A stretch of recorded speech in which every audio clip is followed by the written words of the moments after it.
Lions will even break into Maasai villages in an attempt to reach the cattle inside. The Maasai mount a defense, but it's dangerous. The nocturnal hunters are in their element.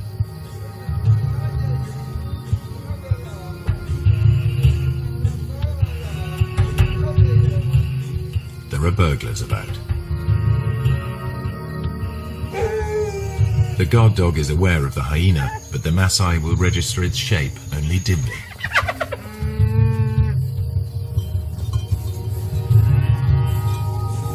The men must rely on tracks to point them in the right direction.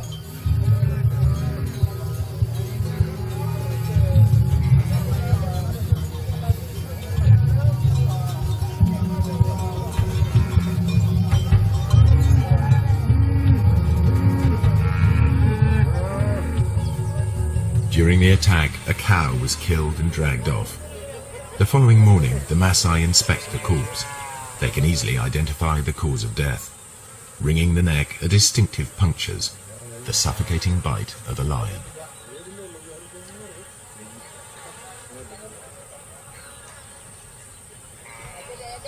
The culprit also mauled a warrior.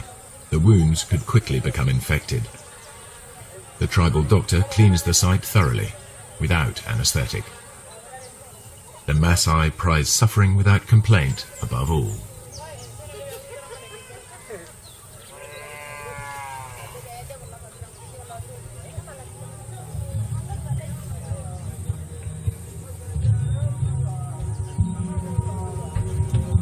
The lion's assault will trigger a deadly surge.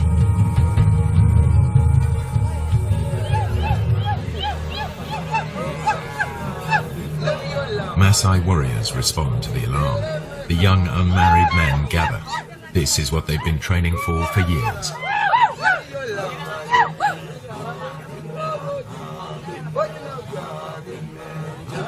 It's the supreme test of their stamina and self-control, and a test of their ability to bear pain without flinching.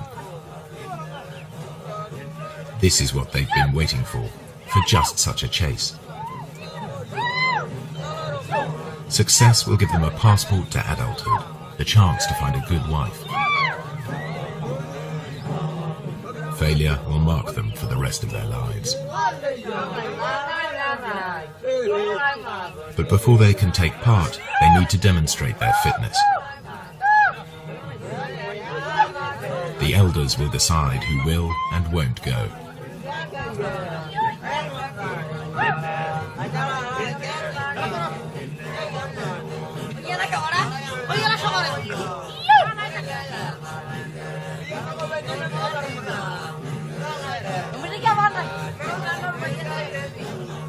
The warrior group arrives at the settlement where the cow was taken. Each warrior wields a long-bladed spear. They are also armed with short double-edged swords and lethal clubs. They're all experts in the use of these weapons, against animals as well as people. In many areas the warriors are now outlaws, but in this part of the Serengeti their ceremonies are tolerated. Lion hunting by the Maasai is illegal, but these warriors are so far from the towns they are generally allowed to continue. A day of ritual begins with chanting and dancing to hypnotic rhythms. Warriors demonstrate their strength and agility by leaping.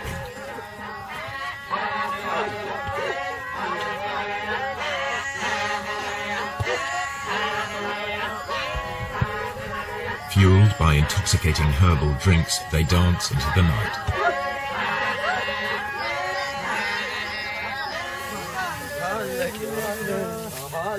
More warriors arrive from further afield, eager to be selected. Everyone is in a frenzy of anticipation.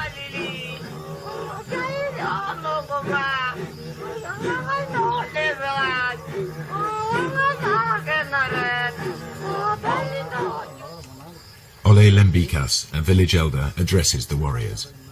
He sobers them by reminding them of the dangers ahead. He tells them to work together, to trust each other, and to return safely. Then he urges them to enjoy the party. It could be their last.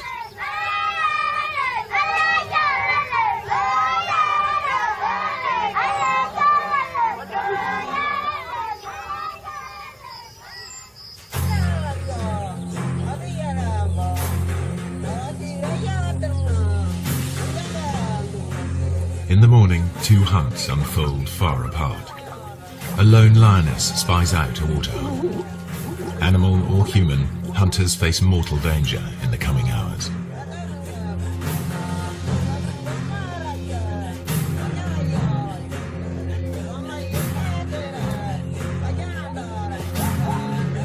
For lions, daytime hunts are the most difficult. For filmmakers, this is when it's easiest to film, so this is the image that's so often repeated. Prey unaware of the lioness hidden in the grass.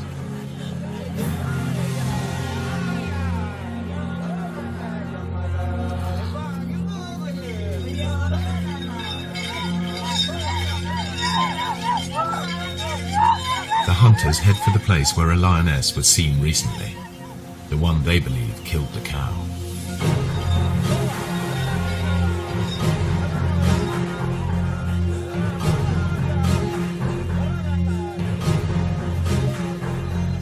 The herds are busy drinking.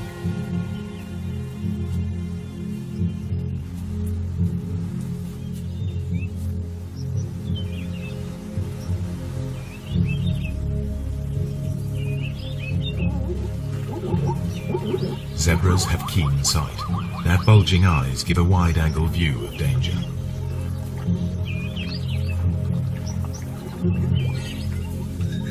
Lions hate and fear Maasai. The bells around the warriors' ankles make it clear to any lions they're coming. The lions on Maasai land will always hide in deep cover. The warriors must flush the beast out into the open. Then they have a chance to tire it out before they come in with their spears. The lioness edges closer.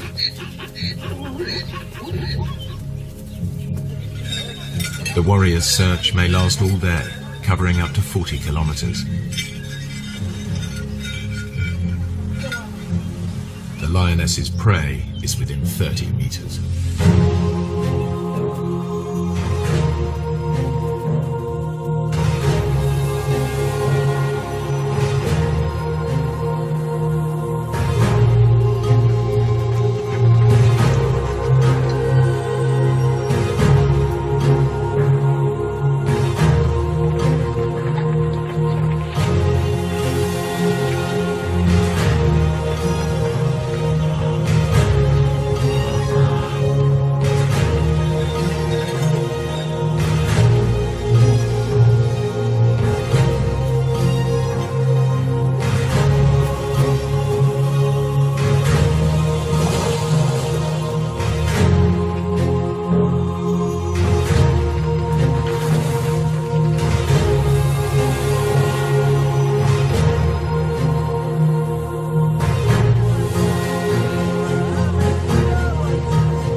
They think it's all over.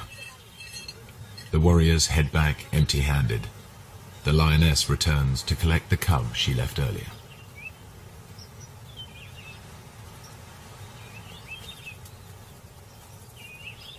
She hid it in long grass nearby, but the chaos of her hunt has attracted members of another pride.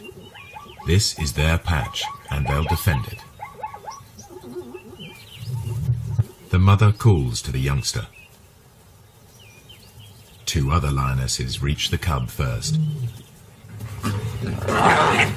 They won't tolerate another female's offspring. They'll eliminate it.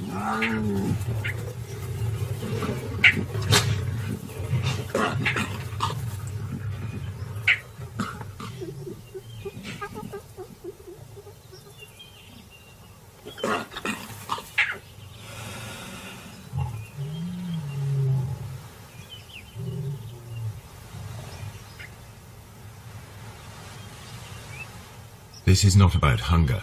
The corpse is left to the vultures and hyenas. The mother's life too is under threat. She's no relation. The pride will kill her if she stays.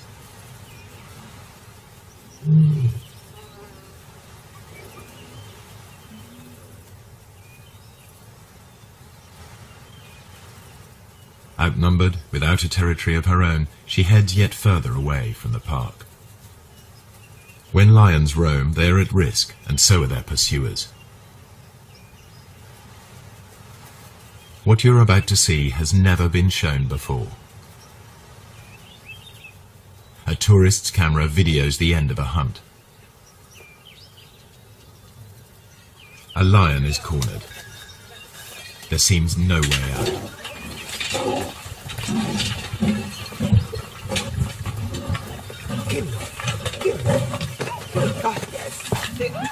A warrior throws a spear.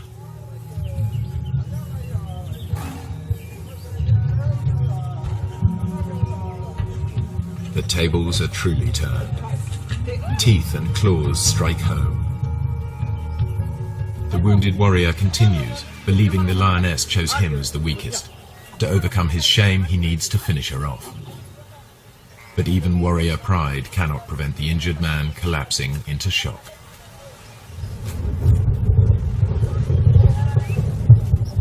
Meanwhile, the lioness dies of her wounds.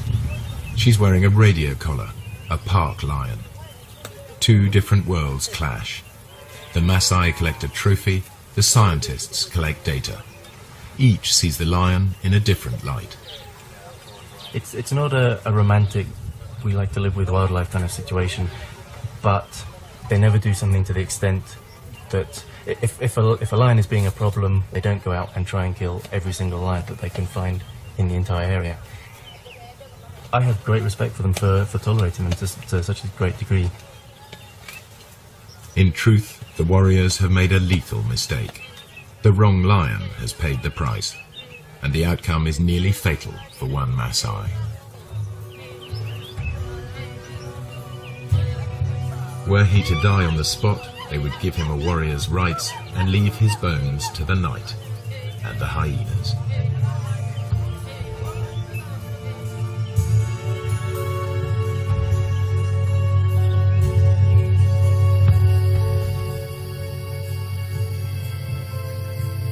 Night is the time of the four-footed hunters. Most hours are clouded over or feebly lit by faint stars.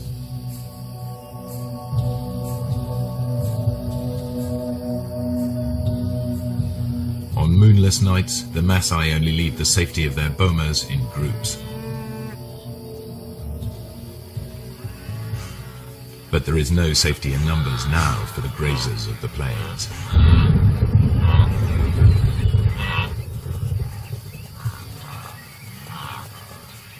The darkest hours of the night see restless action. Animal hunters are about in numbers never seen during the day.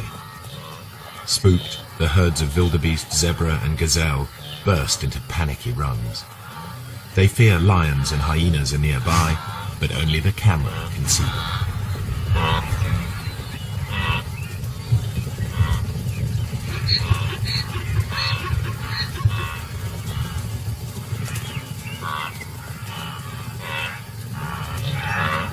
Not only the zebra are uneasy, a clan of hyenas is also on edge. They've made a kill in another clan's territory. It isn't long before one of the owners claims his rights.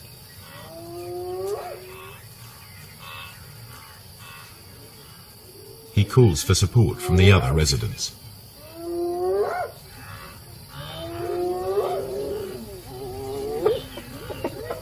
His clan bustles in to drive the invaders away. They bolt the meat while they can. Other threats may arrive to challenge them in turn. They remain watchful. This is truly fast food. The invaders will be back to recapture their meat. You can see this clearly in infrared light. But how do the animals see in these conditions? Like all the animals here, their eyes appear to glow. A mirror-like membrane doubles the available light. Then their brains enhance the images, filling in the gaps to see detail more clearly. The newcomers soon return in force. The prize seesaws between them until it's all gone.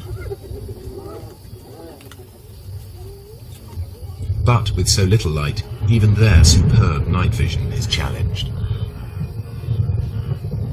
This is as close as you can get to seeing through their eyes. It gives an idea of how they can operate in this dark world.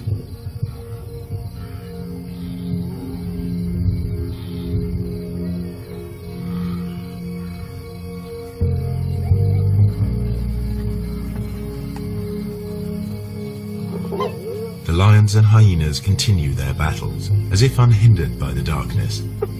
Once again, the lions have stolen the hyena's kill, but they all appear to be able to see exactly what's going on.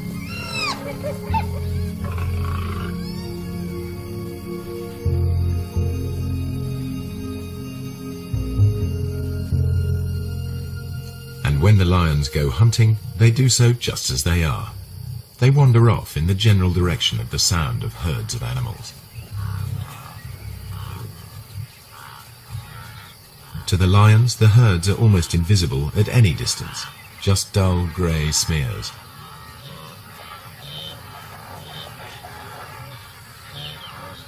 But they can locate the grazers easily by sound and smell.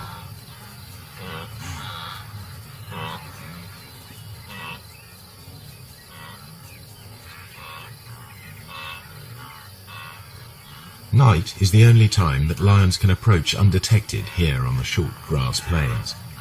You are about to see for the first time how and when the lions of the Serengeti catch most of their food.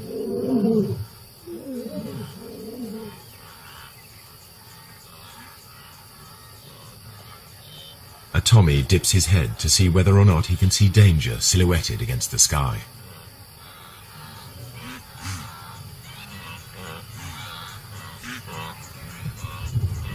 The circling lion is almost invisible.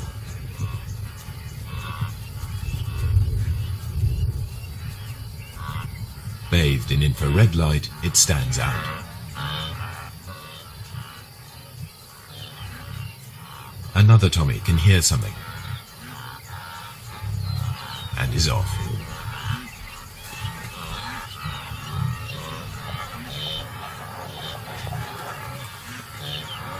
The lion's game plan is always the same. Get close to the herds, then spread out. They don't need to make any effort to hide themselves. Only their footfalls give them away. And, because they're unseen, lions are no longer at a disadvantage as they approach their quarry.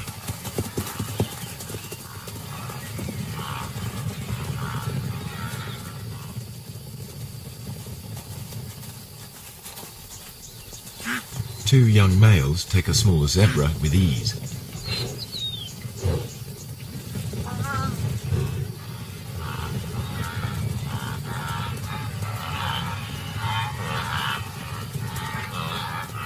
A lioness gives chase. A high kick lets her quarry escape.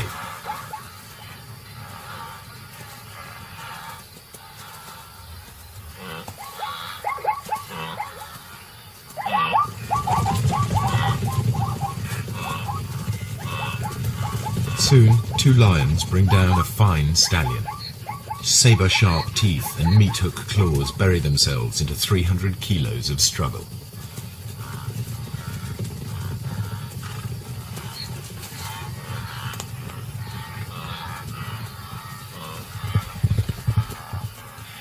One lion grips the throat in a stranglehold, the other prepares to feed. Their ability to keep a grip on their prey in pitch darkness makes the kill possible. Everything the camera has disclosed comes together. The apparent competitors for the same food survive because there are times when one is more successful than the other. The animals hunt in different ways, by day and by night, and in differing light. These unique images show that the relationship between lions and hyenas is more complex than traditional pictures allow. The lions steal kills, and the so-called cowardly hyenas are often merely out to reclaim their prey.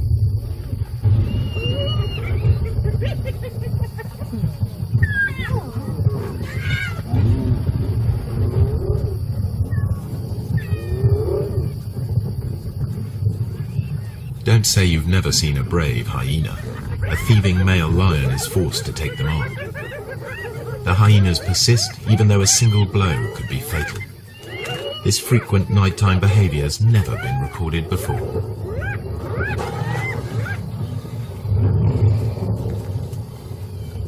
There's much more going on in the dark than people have realized, and there must be many more secrets still to be revealed.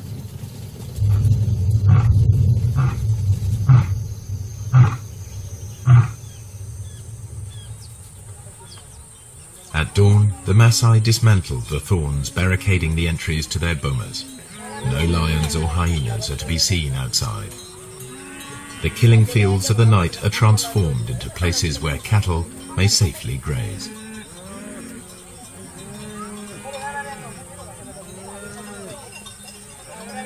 By day, everything is in the Maasai's favor. The cool of night and the light of the moon are ideal conditions for the hyena, a long-distance runner.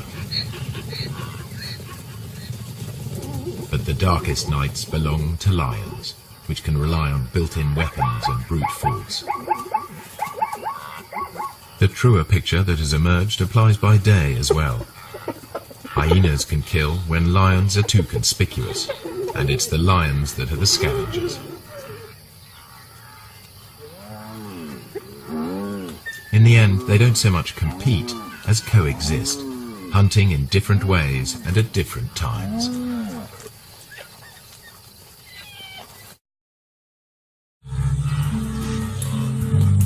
The wildebeest are the stars of the spectacular migrations as they follow the rains to lush grasslands. This is the greatest concentration of game in all Africa.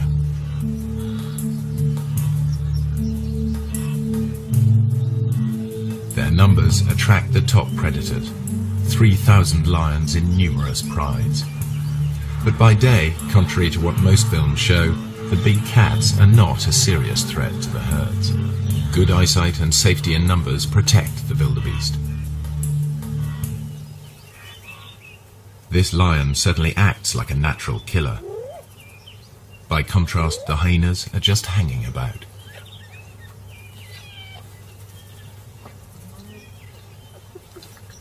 In fact, he didn't make the kill. He stole it from more skillful hunters. The blood on their faces proves just who did make the kill. All too often, hyenas are portrayed as light-fingered latecomers. Yet, while the hyenas were feeding, the Prince of Thieves appeared. This is the bit most wildlife films leave out. Lions pinch the hyena's prey. Far from scavenging for a living, 9 times out of 10, hyenas make the kill.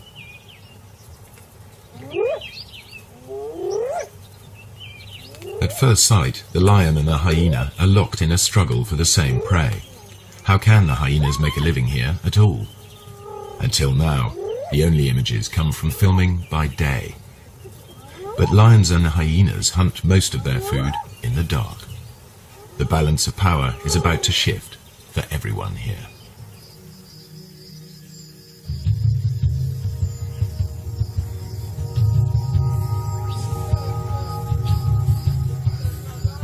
Serengeti straddles the border between Kenya and Tanzania. But the Serengeti plains stretch far beyond the park boundaries, and to the east live the Maasai with their cattle. At dusk they retire with their herds to the safety of their villages, or bomas.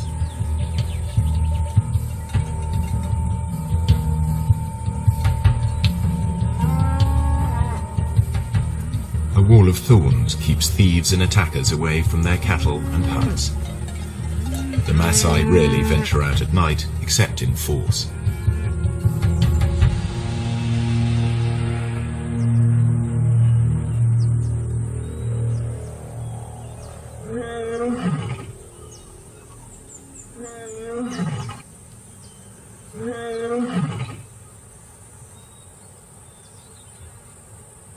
Empty by day, the grazing land suddenly looks rather full, and these cats are not here for a nap. This is the only camera capable of recording what now happens. Technology also allows researchers to make a call to the animals themselves. Tom Maddox is counting predators in the Serengeti. He too thought the Maasai land was empty of lions and hyenas, as they're never seen by day. But Tom soon got a shock. Now he prefers to make his observations from the safety of his Land Rover.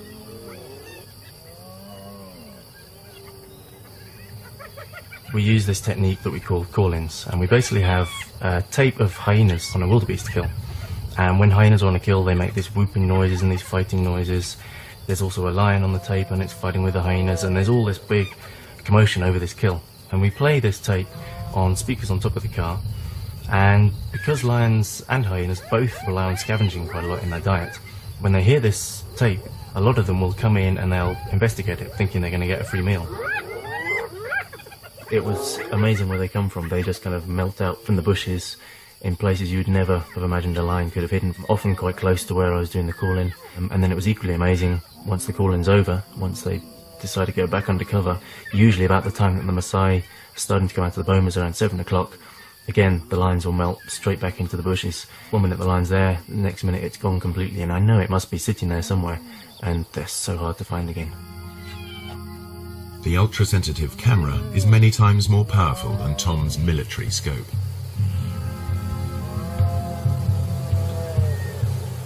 Inside the Serengeti you can drive around and you can see hyenas and lions. They're very obvious throughout the day.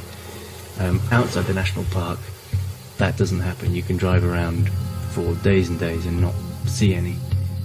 The fact that there are any lions at all on the Maasai's land is surprising. So far, I'm finding an extremely high number of lions outside the park. In fact, it's comparable to certain areas within the park. So lions are actually doing extremely well in an area where people are living and working and grazing their cattle, which to me was extremely surprising. Hyenas are also extremely common. Compared to inside the park, there were fewer, but there are still a sizable number thriving outside the park, and you will actually see them when you drive around in the evening. The hyenas are usually pretty visible. No wonder the Maasai report meeting wild animals frequently, even by day. Another worker on the night shift is Paula White. She's interested in studying hyenas in this different world, to learn how they and the lions carve up each other's catches. And like her quarry, she follows her ears. I'm going out to see if I can find some hyena kills and take a look at how many clan members are having killed and whether or not there's any clashes going on. I'll also be looking for lion-hyena interactions because I'm really interested in how the two species interact down here with all the game present, whether or not they're still more likely to steal each other's kills or whether they're more likely to go after a new animal of their own. So what I'd be doing is driving the roads looking for action, and then I'd stop once in a while and listen for sounds of kills, listen for any animals whooping. Sounds travel much further in the cool night air. On a still night, hyenas can hear whooping over 10 kilometers away.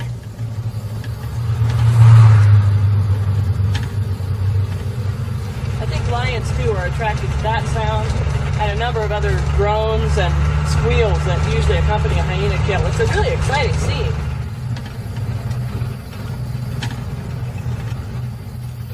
There's a hyena running in front of me on the road right now.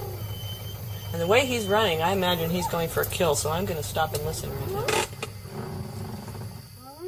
What Paula and Tom are seeing leads them to rethink the conventional ideas about hyenas and lions at night and day.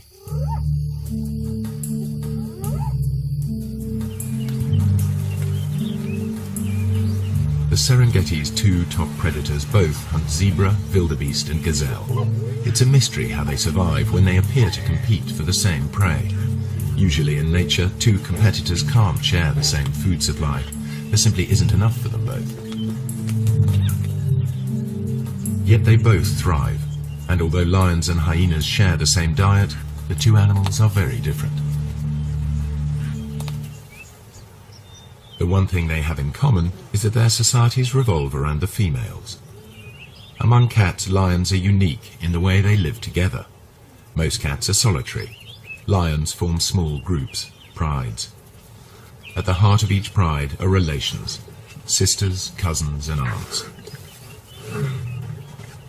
Strange lionesses and their cubs will be attacked.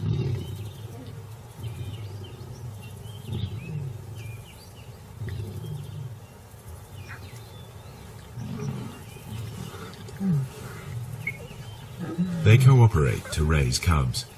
Lionesses will even suckle cubs of other pride members.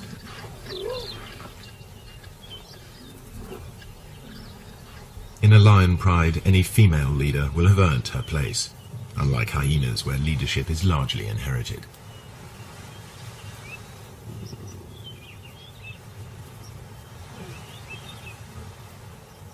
At times the males are absent, at others they hang out with the females.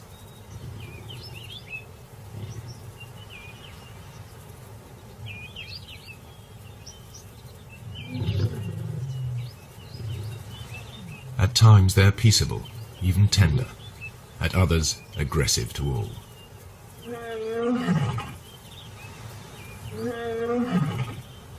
In spite of their smaller size, lionesses not only retaliate, they may even pick fights with the males.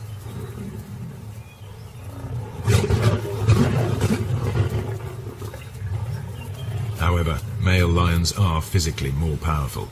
In a test of strength over a kill, the female will come off worse.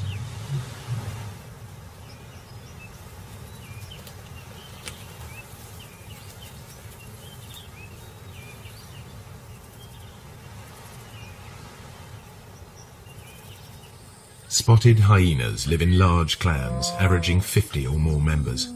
But the whole clan is not always together. Individuals and small hunting groups spread out over the plains in a living net.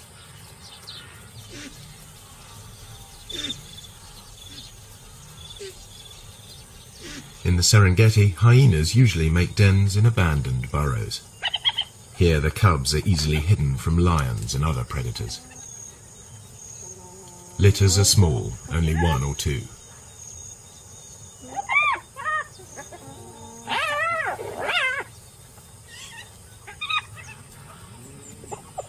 Hyena society is maintained by the rank that each animal inherits.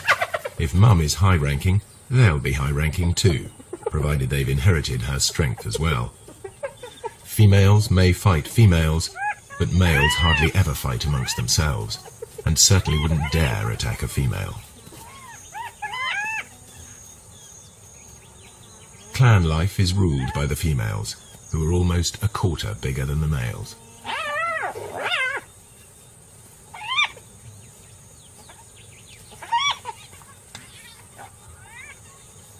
The cubs fight in their first days of life, but once they know their place, they're far more likely to play together than to scrap.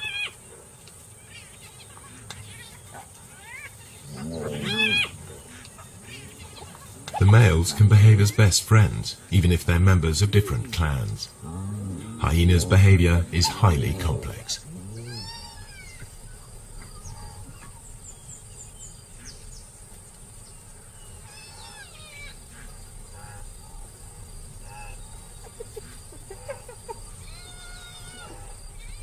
From weaning to fighting, much of what hyenas do still remains to be studied by scientists.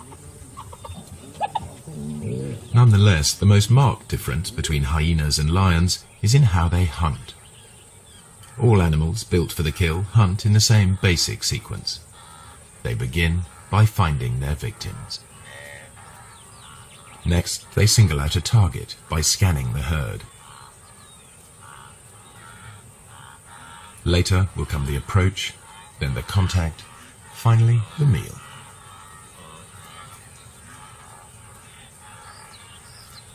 How they hunt differs sharply between hyena and lion.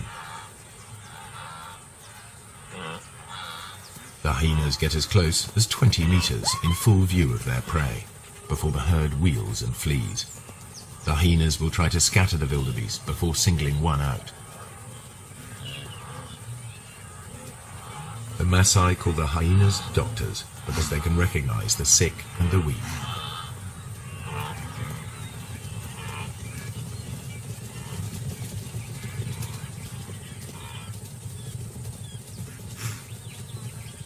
They run down their prey like wolves.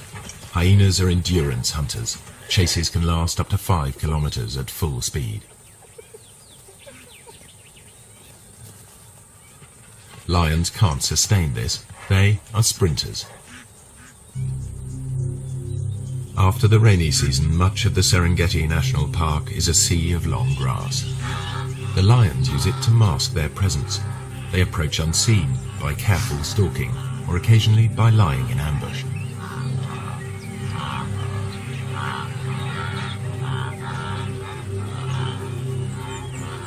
Outside the park, where the Maasai graze their cattle, the grass is shorter. Any predator risks a confrontation with armed herdsmen. The lion sticks out. Not much chance of an ambush here. Hunting under cover of night makes more sense. As the sun goes down, life gets easier for the Serengeti's predators. Dusk diminishes to near complete darkness, which can continue all night if there are storm clouds or if it's a moonless night. The only camera on the planet powerful enough to see in total blackness even picks up stars invisible to human eyes.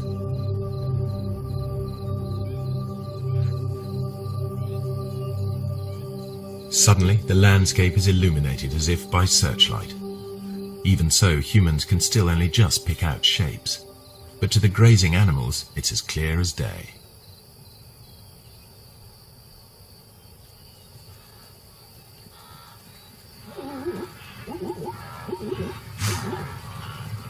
The camera reveals crouching lions invisible to the naked human eye.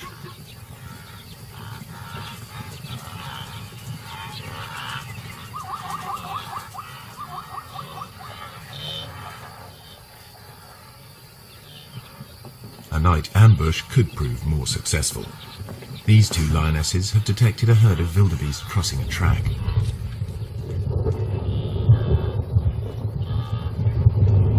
When the moon is up, the lions are limited to the techniques they use by day, stalking and ambushing. But it won't always be so light.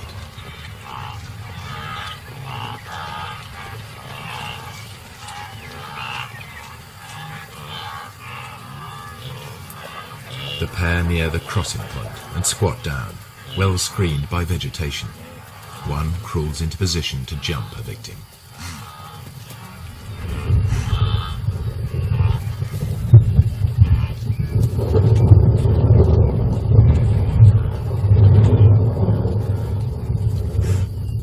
A quick dash, and it's soon over.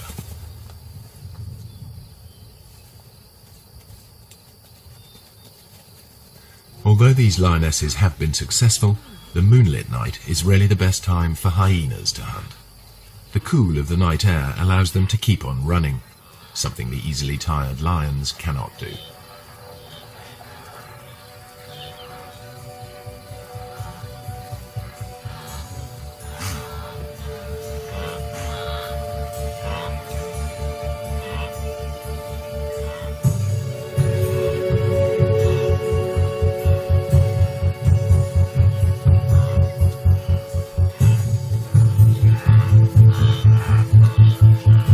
Hyenas' behavior at night is something scientists are increasingly able to observe for themselves.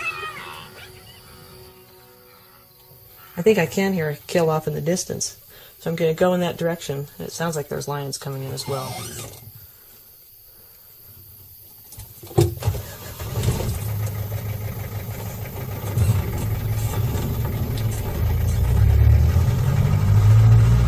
Paula White's night vision goggles work because they and the camera see in the special infrared headlights of her Land Rover. I think the ability to use this sort of invisible light to observe animals, nocturnal animals, in their natural environment is really quite a breakthrough for research. Certainly, I didn't begin to see the full range of hyena behaviors until I started coming out at night and using this sort of special equipment. It was very frustrating to me otherwise, because as dusk was falling and my own ability to observe them was, ending, I knew that the hyenas were just beginning to wake up and just beginning to, start their day, as it were, but I was left out of it. So now, as I'm able to follow them and observe them, I'm seeing things that I've never been able to see before. Now Paula can see in the dark, but it's her hearing that guides her. You often hear hyenas whooping at night, and that can mean any number of things. They're advertising their own location, they're trying to find other clan members. But the one sound that you really associate with a kill is a giggle. And actually that's where the term laughing hyena came from. But that's the sound that I really associate with kills. And it's a thing that other hyenas and lions hone in on as well. So really, driving around like this at night, using this enhanced vision and listening for kills, I'm behaving very much like a hyena, and there's one right now. I can see it going through the grassland.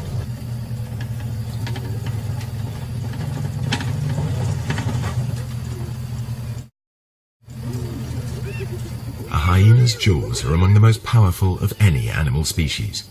The sharp front teeth shear through skin and meat. Their jaw muscles are as big as a man's arm.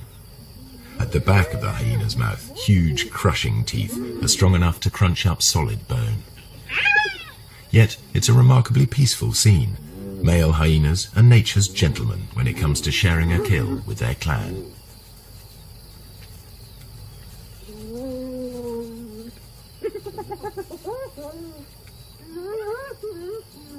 Although the hyenas gulp down their meal, lions arrive in time to take the food from their mouths.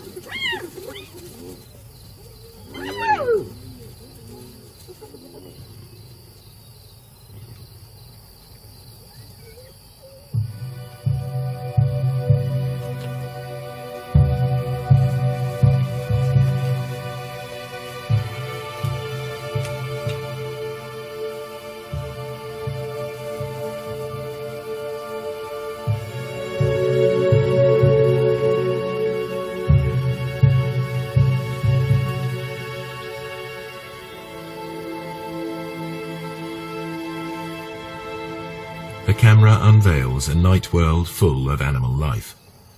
Just how close these animals come to humans astonishes the researchers.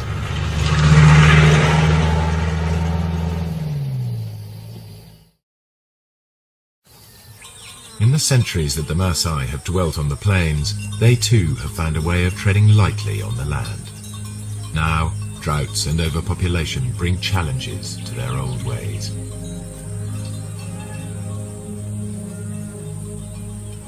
Within a decade, this cattle pasture will be covered with crops. Predators and herds will be gone, only preserved in the zoo-like national park.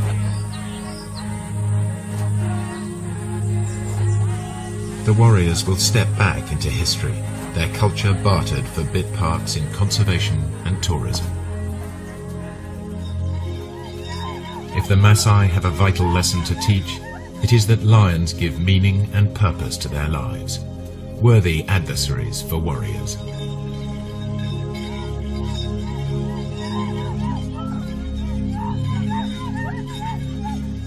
Their spears are already being beaten into plowshares. A patchwork of fields